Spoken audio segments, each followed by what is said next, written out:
After living 20-some years in a lovely home in the main line, we wanted to do something completely different. That old home was energy inefficient, it was dark, it had no insulation. A lovely home, but we wanted to do something that really celebrated the environment of living in the woods. And we had an opportunity, starting with a clean sheet of paper, to do things completely different. In our role as the green building or sustainability consultants, our job was to bring everybody together and to look at this from an integrated process, again, starting with the land. And early on, we met with Barney and Nancy and identified goals. We wanted to understand exactly what they wanted in the home. Not so much the look or the feel, more so about what was their expectations for the performance of the home, how did they want it to function from an energy efficiency standpoint, health-wise, indoor environmental quality, daylighting, those kind of things. We didn't quite know what we wanted, so we brought in Tad, we brought in Matthew to inspire us with the design. They've worked together before, and then we brought in the builder way before the design was even complete. In the architectural process, the first thing we do is we listen. And if you listen really well, you empathize. So I understood Barney and Nancy as far as what they wanted was not something that existed. That's very exciting, right? And then I wanted to listen to the site and see what it had to say about this.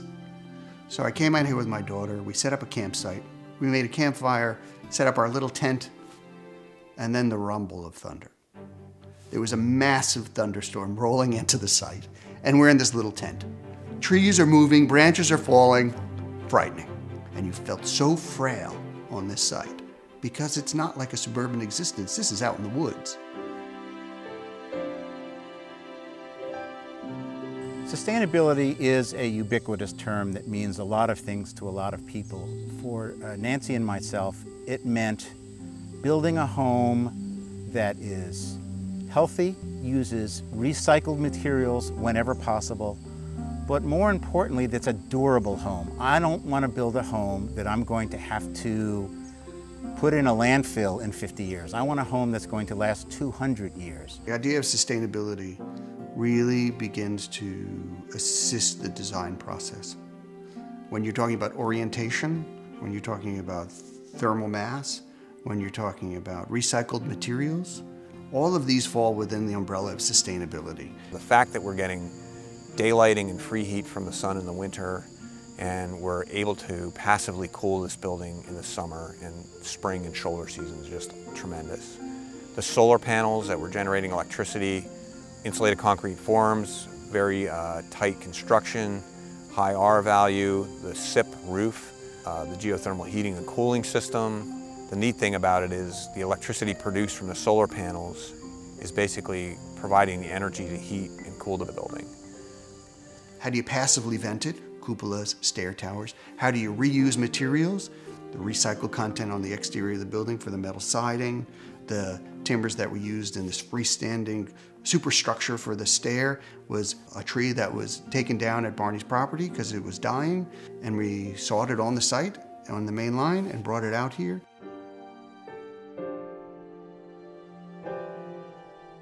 The thing I see really with an integrated process where we're working closely with the homeowner and the architect is you early on establish relationships that build a level of trust and teamwork that really gets people to own the project from the beginning to the end and have a stake in it more than just a job.